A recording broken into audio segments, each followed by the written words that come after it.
During the last 6 years, I've been recounting my story from when I was younger, a teenager, going to reform school and mental health, and then everything that has happened since. I've come across a lot of stories of law enforcement and mental health sexually abusing people. Then I've heard stories from rappers such as Paris talking about Oakland PD raping women. And I've briefly touched on it in my videos, and I've decided that it was time that I got into more details. And it is sad that I cannot find some of my older sources. I had some good sources with good statistics about psychiatrists being sex offenders. But let me start off with this story of someone in Harlem, Camila Brock, and her story of police harassment and what seems to be a sexual assault, but certainly verifies that psychiatry is a fraud, it is a sick joke, very sick indeed, and that they have no idea what they're talking about. And they are heavily influenced by people's stories of what happened. And a lot of times it's highly political. In this case, it was a black person who was being mocked for the idea that she could possibly be a successful black woman. And her claiming that the police had her BMW. And it is extremely sad because there are people who have stories which are much harder to believe than that, who are taken to the psych ward, such as the government harassing them. The government on record has been testing weapons that do quote-unquote ESP, also known as voice to skull, and psychotronics, and active denial weapons, and energy weapons, and microwave weapons, and things that if people haven't familiarized themselves with, that, you know, it's hard to believe. And even if they have, they're going to say, well, what makes you think that they're doing this to you? It is extremely, extremely sad. A lot of these targets are chosen because of a history of mental illness, and because if they made the claim, you know, it would be hard for them to justify or to explain why they were chosen. I am the most clear-cut case of government harassment for many reasons. One, it would take a complete idiot not to see why I am chosen, because I have a great capacity to bring people to my point of view. I'm thoroughly educated. I come from a very educated family where everyone in my family has a respectable degree. I am the top martial artist in America, and even though I have a $3,000 challenge, in almost 2 years, no one has been able to beat me. I am over 100 victories and no losses. I have made over 3,300 videos where I offer thousands of dollars for whoever can disprove any key point in any of them, and no one has been able to do it. I have over 20,000 valid sources in my videos, and I'm sure to many of you it has become very apparent that that's the case with the videos where I show you different images on the screen, you know. So, without further ado, we have a shocking story tonight you're going to see only here on Pix 11. A Long Island woman tied up in a web of confusion and mistrust ended up in a psychiatric ward. Thanks for staying with us on this Thursday. I'm Tamsin Fidel. I'm John Muller. The bank executive says she was held against her will. Pix 11's Nicole Johnson joining us now with more details. Nicole. Well, John and Tamsin, it's an ordeal we frankly found hard to believe, so we checked out Cam Brock's story, and what happened to her may surprise you, or at least raise some questions.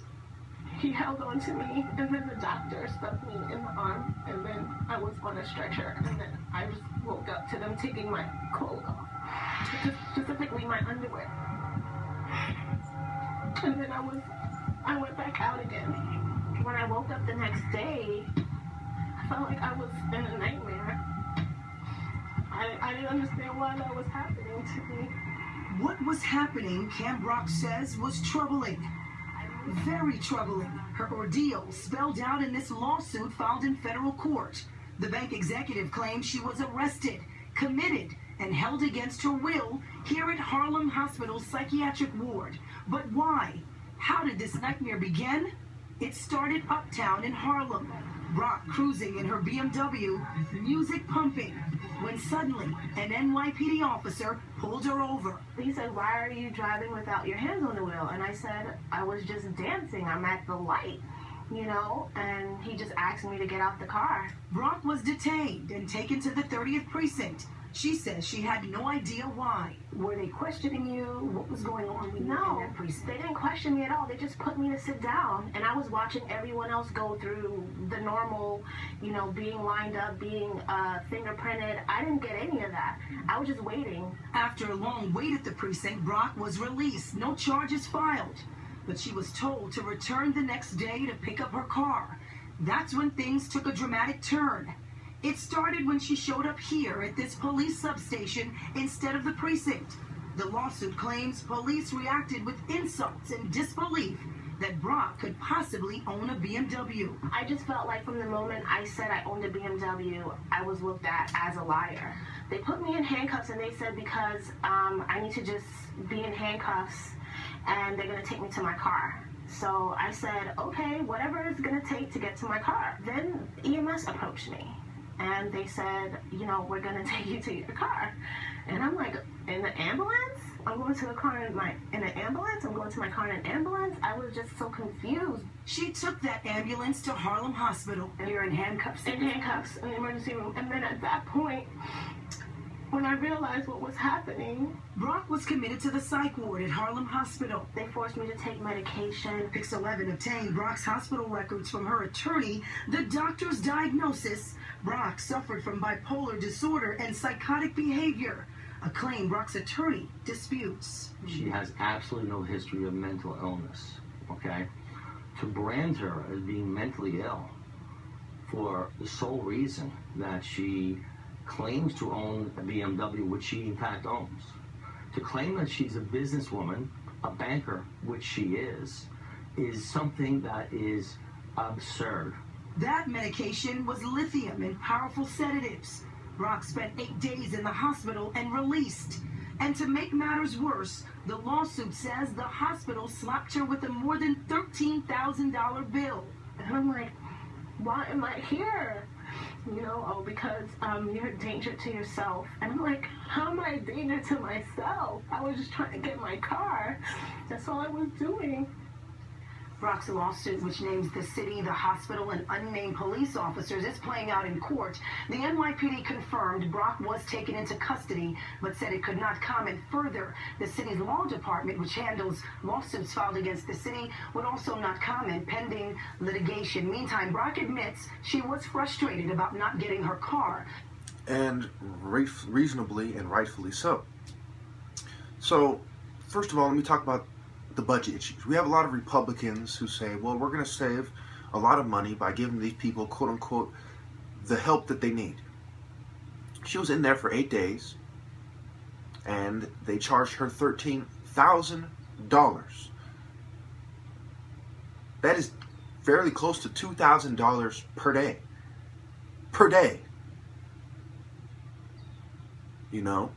And most inmates are not bankers.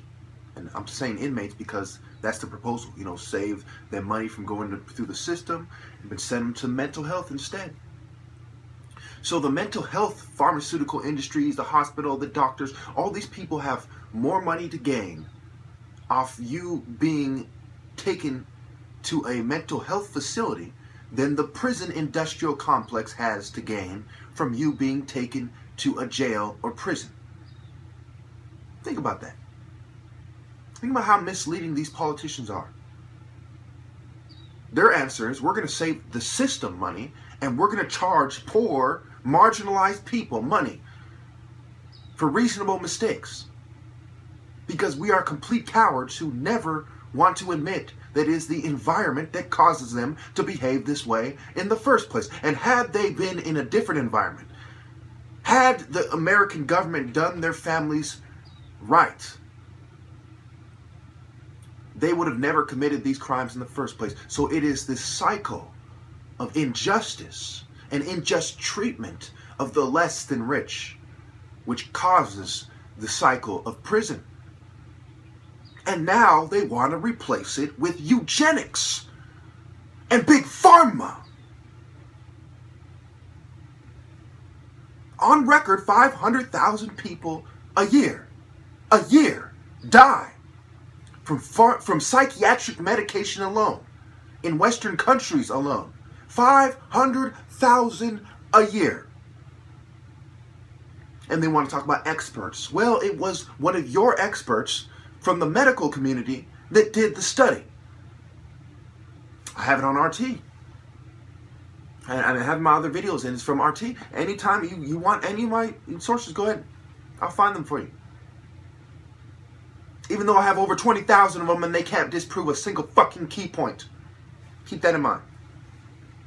Now, imagine if she was taken back to the hospital for an argument with her husband or something. Oh, now you have a history of psychosis and, mania and bipolar, and, oh, we're just trying to help you. We're going to have to keep you longer and stabilize you on your medication. It's a racket. It's a fraud. All their mental disorders are fabrications. They come from a bunch of spiritual bottom feeders and eugenicist trash, as well as lowly pharmaceutical consultants on record. Complete scum, rapists, pedophiles. How many of you think it's okay to have a bunch of rapists and pedophiles drugging your kids in an environment where they determine when visitors can come and when they cannot? And on top of that, they have branded them as mentally ill. So they are branded less credible at the same time. Imagine if she didn't have a lawyer with her. She would have kept this to herself. Well, I have a job, I don't want to lose my job and, tell them I've been to the psych ward and, I don't want the embarrassment and the stigma that comes with saying that I was potentially sexually assaulted. And just like her story, similar to mine, where she was drugged, she has vague memories, she kind of came out of it and went back in. That's very common for sexual assault victims. Just look it up. You're drugged and you kind of go out and in and out of consciousness. I mean, these people are complete dogs. They see a pretty woman, and she's a pretty woman. You look up another targeted individual, Camilla Brock, held in mental health facility due to police harassment. It was uploaded by a so-called targeted individual. 3 words. They see a pretty woman that they like. Just like in the Dr. John Hall news broadcast where it was a pretty Hispanic lady. They see a pretty woman that they like. She does just a little something to offend them. In this case, she argued with a cop in the Dr. John Hall video. She was dating Dr. John Hall's partner in some business or at some pain clinic. Okay? And do a little something to offend them. And now, we're going to make this person targeted. We're going to drug them. We're going to rape them. The military is going to turn a blind eye, as they always do, as they historically do. Remember the case in the news I brought up a couple videos back about the Afghan rapists raping little boys all the time, and that guy beat him up and was dishonorably discharged. The military will turn a blind eye, as they always do. Even when they know they're dead wrong to do so, they will do it. Local law enforcement will turn a blind eye because they're a bunch of hypocrites. They're a bunch of scum that support pedophilia and rapists. And only, and I do mean only, if you are out of the loop or out of the network, will you be taken to prison for it. And then they'll act very disturbed. We're mad about this. Yeah, you're really mad about this when the biggest rapists and human traffickers and pedophilias are your bosses and their fucking associates, you fucking lowly dog. Intelligence agencies know damn well. They know damn well. They're watching everybody. Of course they know how it goes down, who, what, where, when, how, why. And they turn a blind eye to it as well. Education. Oh, if you tell your teacher anything, just take your medication. I don't want you to, act up in here and, and blah, blah, blah. And complete scum. And the civilians, the bootlicking sheeple, you think they're going to believe you? Unless they've truly looked into this, which almost all of them haven't, they're not going to believe you. Well, I'm out of time now, so keep in mind, I prove over and over again my key points, that I'm right about everything. That's why I offered so much money. I'm not rich. I did it so you wake up, so they wake up. I win, they lose.